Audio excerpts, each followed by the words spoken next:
నాగనాథ్ గారు, మీనరాశి వారికి ఆల్రెడీ ఏలినాటి శని ప్రభావం వీళ్ళకి నడుస్తుంది. సో, ఇప్పుడు ఈ శనిగ్రహం యొక్క వక్రీ ప్రభావం వల్ల వీళ్ళకి ఇంకా ఎటువంటి కష్టాలు ఎదుర్కోబోతున్నారంటారు?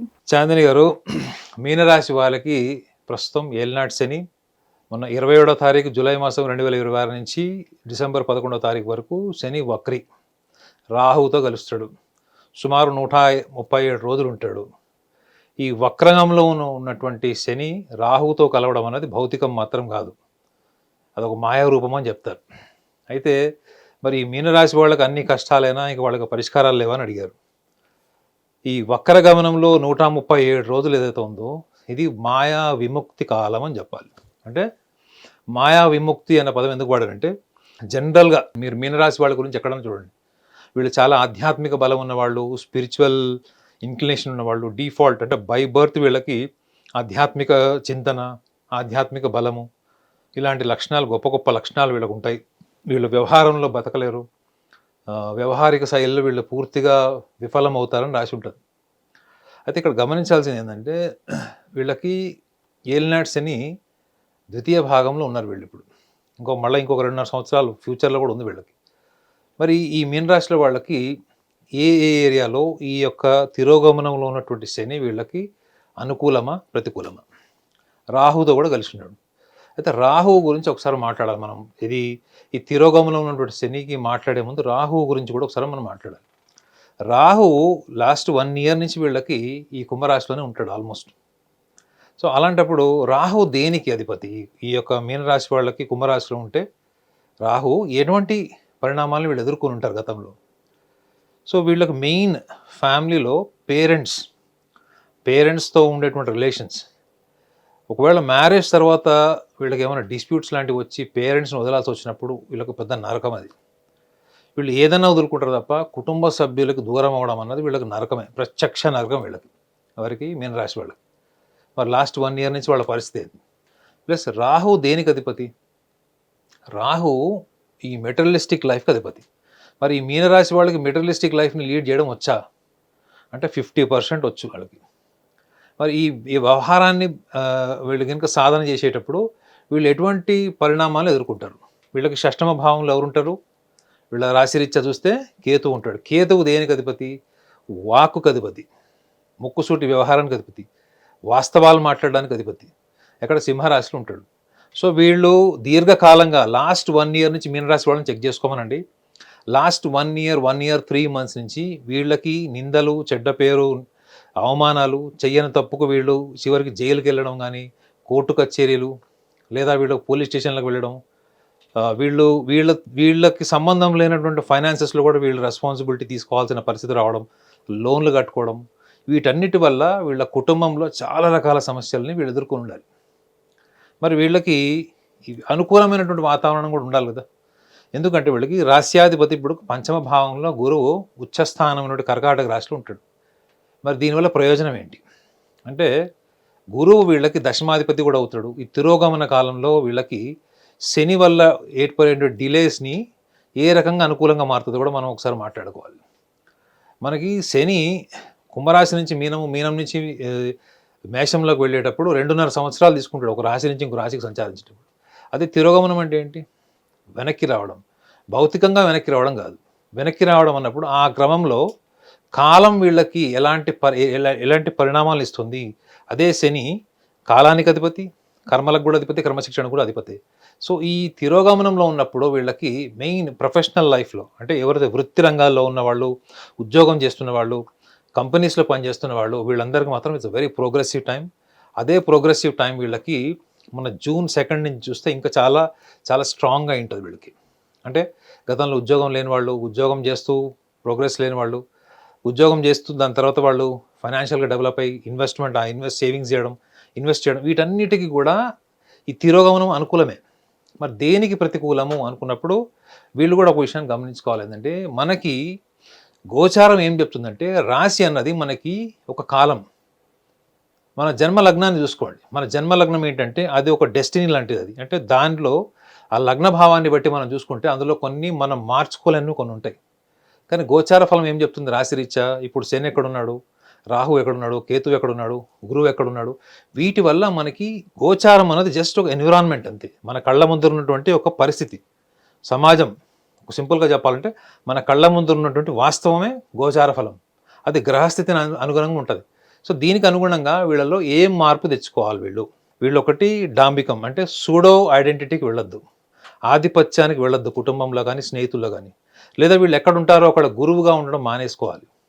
వీళ్ళు ఒక శిష్యుడిలాగా ఉండాలి. ఈ 137 రోజులు తిరోగమనంలో వీళ్ళు గురువు యొక్క స్థానానికి వెళ్ళకూడదు. They must think that they are the seekers. మన వేద సారాంశం అంతా కూడా ఏంటంటే యు ఆర్ ద సీకర్ అని చెప్తుంది. సో ఒక అత్యుత్తమైనటువంటి గురువు కూడా ఎవరు ఉంటాడు అంటే ద టాప్ మోస్ట్ గురువు ఏమని చెప్తాడంటే ఐఎమ్ ద సీకర్ అని చెప్తాడు. సో వీళ్ళు ఉన్నటువంటి ఒక చిన్న సమాజానికి వీళ్ళు గురువుగా ఉండడం వల్ల వీళ్ళకన్నా ఉన్నతమైన స్థాయికి వెళ్ళలేకపోతారు. ఈ వెళ్ళలేకపోవడానికి గల కారణం ఏంటి అంటే ఇందాక కూడా చెప్పా కదా, సూడో ఒక సూపర్ఫిషియల్ ఐడెంటిటీని వీళ్ళు ఎక్కువ ఎంటర్టైన్ చేయడమే. ఆ మాయలో నుంచి తీసేస్తాడు ఇప్పుడు శని వీళ్ళని, తీసి వాస్తవాలను కళ్ళ ముందర పెడతాడు. భాగస్వామి కూడా మిమ్మల్ని డెవలప్మెంట్ అడుగుతుంది, ఈ మెటీరియలిస్టిక్ డెవలప్మెంట్. మీ బిజినెస్ పార్ట్నర్స్ కావచ్చు, మీరు ఎక్కడన్నా ఏ సంస్థలో ఉన్న పని చేసినా క్వాలిటీ ఎక్స్పెక్ట్ చేస్తారు. ఈ క్వాలిటీ ఎక్స్పెక్టేషన్ టైంలో మీరు పర్సనల్గా సైకలాజికల్గా డెవలప్ చేసుకున్నటువంటి ఒక సెల్ఫ్ రెస్పెక్ట్ ఏదైతే మీరు ఫీల్ అవుతారో, దాన్ని మీరు చుట్టుపక్కల సమాజం కూడా అంత ఈక్వల్గా రెస్పెక్ట్ చేయాలని కోరుకుంటారో, వాటికి ఫుల్ స్టాప్ పెట్టేటువంటి టైమే ఈ యొక్క తిరోగమనం ఉన్నటువంటి శని. మీరు చూసుకోండి, ఇంతకంటే మీకు పెద్ద ప్రాబ్లమ్స్ ఏమి ఉండవు ఇందులో. ఈ తిరోగమనం టైంలో what all you have to change and modify is your perception towards your environment. మీరు సమాజంలో వ్యక్తుల్ని, కుటుంబ పరిస్థితుల్ని, కుటుంబ సభ్యుల్ని మీరు ఎలా చూస్తున్నారో వాళ్ళు మిమ్మల్ని అలానే చూడాలని కోరుకోవడం అన్నదే ఈ చిన్న కన్ఫ్యూజన్. ఇది మీకు వ్యయంలో ఉన్నటువంటి రాహువుతోని శని కలిసినప్పుడు శని దాన్ని తీసుకోడు, రాహు మాయను తీసుకుంటాడు కానీ శని దాన్ని తీసుకోడు. Shani is a very logical and very scientific planet. So నువ్వు పాలు నీళ్లు సపరేట్ చేసేస్తాడు. ఈ రియాలిటీని ఇష్టపడని వాళ్ళే ఈ మీనరాశి వాళ్ళు. హానెస్ట్గా చెప్తున్నా, మీరు ఏమైనా తిట్టుకున్నా నాకు బాధలేదు, కానీ దేన్నైతే మీరు స్వీకరించలేకపోతున్నారో దానివల్లనే మీకు ఒత్తిడి పెరుగుతుంది. ఆ ఒత్తిడే వ్యవహారం. మీరు ఎప్పుడైతే ఒక కోరిక మీలో ఆవిర్భవిస్తుందో అక్కడి నుంచి మీకు ఆటోమేటిక్గా మీకు ఒత్తిడి స్టార్ట్ అయిపోతుంది. ఎందుకంటే అది సాధించుకోవడం కోసం, సాధించుకోవాలనే తాపత్రయం, దూరం అయిపోతుందన్న భయము, ఇవన్నీ కూడా మనకి వ్యవహారంలో ఉంటాయి. ఈ వ్యవహారానికి సంబంధించినటువంటి గ్రహమే మీకు వ్యయంలో ఉన్నాడు. సో ఖచ్చితంగా మీకు అందని ద్రాక్ష పళ్ళలాగా మీకు కాలాన్ని పెడతాడు. లక్కీగా ఏంటంటే మీకు తిరోగమనంలో శని ఉన్నాడు. అట్లీస్ట్ మీలో ఉన్న కొన్ని రియల్ ఎబిలిటీస్కి, మీలో ఉన్నటువంటి క్వాలిటీ ఆఫ్ థింకింగ్కి, మీ సాక్రిఫైజెస్కి, మీరు ప్రణాళికాబద్ధంగా చేసినటువంటి కర్మలకి, కాలానుగుణంగా మీరు కొన్ని త్యాగం చేసిన వాటన్నిటికి కూడా ఒక మంచి కార్యరూపం ఇస్తాడు.